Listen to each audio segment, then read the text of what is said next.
Hello guys, Sushma here. Welcome back to Mumbai బిలా YouTube channel. WazirX recent గా hack కి గురై $230 మిలియన్ ని పోగొట్టుకున్న సంగతి ఇప్పటికీ అందరికీ తెలిసింది. ఆల్సో అదొక రికవరీ.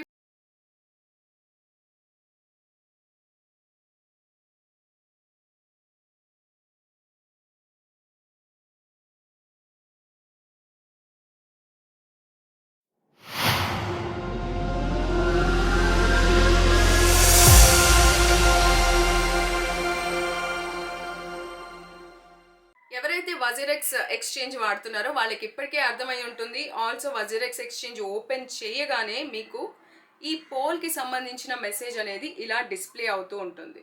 సో ఇందులో ఉన్నటువంటి ఆప్షన్ ఏని ఆప్షన్ బిని సెలెక్ట్ చేసుకొని ఈ పోల్లో పార్టిసిపేట్ చేయొచ్చు.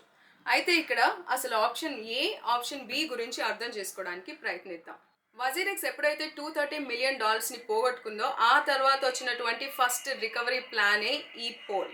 ఆప్షన్ ఏలో ప్రకారంగా వాళ్ళు చెప్తున్న దాని ప్రకారం మీరు వజీరెక్స్లో ఎస్పెషలీ మీ పోర్ట్ఫోలియోలో ఉన్న కాయిన్స్లో 55% వర్త్ ఉన్నటువంటి కాయిన్స్ని ట్రేడ్ చేసుకోవచ్చు. ఎప్పుడు ఆప్షన్ ఏ సెలెక్ట్ చేసుకున్నప్పుడు. ఆల్సో 45% వర్త్ ఉన్నటువంటి కాయిన్స్ని యూఎస్డిటీలోకి కన్వర్ట్ చేయడమే కాకుండా దాన్ని లాక్ చేస్తుంది. ఆ పీరియడ్ ఎంతవరకు లాక్ చేస్తుంది అనేది మెన్షన్ చేయలేదు. సో మీరు ఆప్షన్ ఏ సెలెక్ట్ చేసుకున్నందుకు గాను ఎప్పుడైతే వజీరెక్స్ దాని స్టోలెన్ ఫండ్స్ని రికవర్ చేస్తుందో అప్పుడు ఆప్షన్ ఏ సెలెక్ట్ చేసుకున్న వాళ్ళని ముందుగా పెట్టి వాళ్ళకి ఆ రిమైనింగ్ 45%ని ఇవ్వడానికి చూస్తుంది. ఇది ఆప్షన్ ఏ సెలెక్ట్ చేసుకున్నప్పుడు గుర్తుపెట్టుకోండి. సో ఇప్పుడు మాట్లాడుకుందాం option B. WazirX total portfolio వాల్యూలో 55% వర్త్ ఉన్నటువంటి కాయిన్స్ని మీరు ఇక్కడ ట్రేడ్ చేసుకోవడమే కాకుండా విత్డ్రా చేసుకోవచ్చు. ఎవరికైతే అర్జెన్సీ ఉందో వాళ్ళు ఐఎన్ఆర్లో కన్వర్ట్ చేసుకొని బ్యాంకు కూడా పంపుకోవచ్చు. రిమైనింగ్ 45% వర్త్ ఉన్న కాయిన్స్ని యూఎస్డిటీలోకి కన్వర్ట్ చేసి లాక్ చేస్తుంది.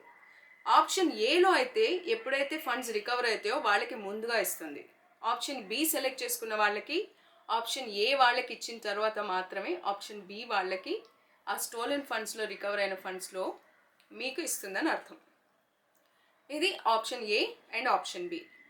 ఇక్కడ ఇంకొక డౌట్, ఈ 55% క్రిప్టో అన్నదానికి ఇంకొక అర్థాన్ని కూడా ఈ పర్టికులర్ మెసేజ్ అనేది మనకు చెప్తుంది. సో అందులో ఏంటంటే ఫర్ ఎగ్జాంపుల్ మీరు స్టోలెన్ ఫండ్స్ కాకుండా రిమైనింగ్ క్రిప్టో యాసెట్స్ని మీ పోర్ట్ఫోలియోలో హోల్డ్ చేస్తున్నారు అని అనుకుందాం. అందులో 55%ని ఇవ్వట్లేదు వజీరెక్స్.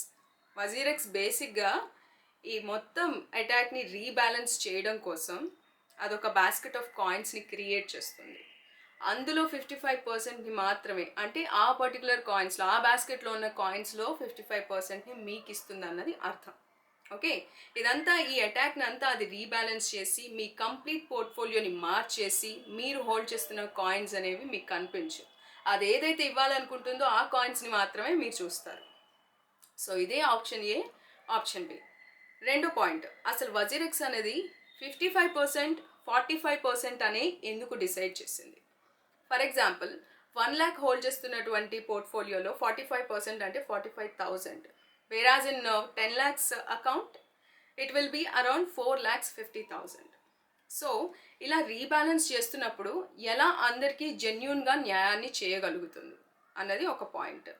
సో వాట్ ఎవర్ మీరు ఆప్షన్ ఏని సెలెక్ట్ చేసుకున్నా ఆప్షన్ బిని సెలెక్ట్ చేసుకున్నప్పటికి కూడా మీకున్న గడువు మాత్రం ఆగస్ట్ 3వ తారీఖు వరకు మాత్రమే. ఆ తర్వాత ఈ పోల్ అనేది ఉండదు. సో ఈ పోల్లో ఇంకొక ఇంట్రెస్టింగ్ పాయింట్ గురించి కూడా మాట్లాడాలి. అదే ఇక్కడ ఇది ఇంపార్టెంట్ నోట్ అని చెప్పి ఒక నోట్లో ఇచ్చినటువంటి matter. This poll is not legally binding upon the users or the WazirX platform. So ఈ పోల్ అనేది లీగల్ బైండింగ్ అయితే కాదు. అంటే మీరు ఒకవేళ ఆప్షన్ ఏలో కానీ బిలో కానీ పార్టిసిపేట్ చేసి ఫ్యూచర్లో వజీరెక్స్ మీకు ఫండ్స్ ఇచ్చినా ఇవ్వకపోయినా ఇది మీరు లీగల్ బైండింగ్లో తీసుకొని దాని మీద కేసు వేయలేరు లేదా ప్రూవ్ చేయలేరు. అంతేకాకుండా మీరు ఒకవేళ ఆప్షన్ ఏలో పార్టిసిపేట్ చేసినా చేయకపోయినా బి సెలెక్ట్ చేసుకున్నా చేయకపోయినా ఇది మిమ్మల్ని ఏమీ చేయలేదు. సో ఇది దాని అర్థం అన్నమాట. అటాక్ అయిన తర్వాత వజీరెక్స్ బయటికి వచ్చిన కాన్సెప్ట్ అయితే ఈ పోల్. సో ఇప్పుడు కొన్ని ఇంట్రెస్టింగ్ విషయాలు ట్విట్టర్లో జనం ఏం మాట్లాడుకుంటున్నారు దీని గురించి అన్నది తెలుసుకోవడం ఇంపార్టెంట్. అందులో ఫస్ట్ పాయింట్ వచ్చేసి Y55 Y45 WazirX total worth వచ్చేసి $500 million. అందులో అది స్టోలెన్ ఫండ్స్ వాల్యూ వచ్చేసి $230 million, which is approximately 55 and 45. ఆ విధంగా డిసైడ్ చేసి 55-45 అంటుందా అన్నది మనకి తెలియదు. రెండో పాయింట్, వజీరెక్స్ అనేది one of the largest crypto currency exchanges in India. అలాంటప్పుడు దీనికి ఇన్సూరెన్స్లు గట్రా అనేవి చేయించుకోవాలి కదా. ఆ ఇన్సూరెన్స్ అమౌంట్లోంచి తీసి జనానికి ఇవ్వచ్చు కదా. ఆర్ఎల్స్ వజీరెక్సే పూర్తి బాధ్యతను తీసుకొని దాని లాభాల్లోంచి ఏదైతే అటాక్ జరిగిందో వాళ్ళకి అది ఇవ్వచ్చు కదా. సో ఇది రెండో పాయింట్. అండ్ థర్డ్ పాయింట్ వచ్చేసి YUSDT. రిమైనింగ్ 45%కి యూఎస్డిటీని ఎందుకు సెలెక్ట్ చేసుకుంటుంది? బికాజ్ యూఎస్డిటీ అనేది ఒక స్టేబుల్ కాయిన్. దాని వాల్యూ మిగతా కాయిన్స్ లాగా అప్ అండ్ డౌన్ అవ్వవు. ఒకవేళ అయినా కూడా there is a very normal రేషియోలో అవుతుంది కాబట్టి ఈ స్టేబుల్ కాయిన్ని సెలెక్ట్ చేసుకుంది అని అనుకుందాం. సో మీరు ఏ క్రిప్టో హోల్డ్ చేసినా కూడా దానికి అది యూఎస్డిటీ మాత్రమే ఇవ్వాలనుకుంటుంది. అదొక third controversy. And main important thing ఏంటంటే అసలు ఈ పోల్లో పార్టిసిపేట్ చేయకపోతే ఏమవుతుంది అది ఎక్కడా మెన్షన్ చేయలేదు. ఇప్పుడు నాకు ఆప్షన్ ఏ సెలెక్ట్ చేసుకోవడం ఇష్టం లేదు, బి కూడా ఇష్టం లేదు.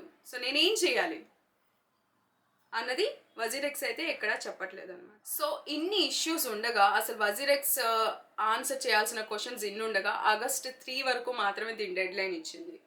సో మీరు చెప్పండి, ఆప్షన్ ఏ బెటర్గా ఉందా, మీకు ఆప్షన్ బి బెటర్గా ఉందా? ఆల్సో మీరు ఏ ఆప్షన్ని సెలెక్ట్ చేసుకుందాం అనుకుంటున్నారు అనేది కింద కామెంట్ సెక్షన్లో చెప్పండి.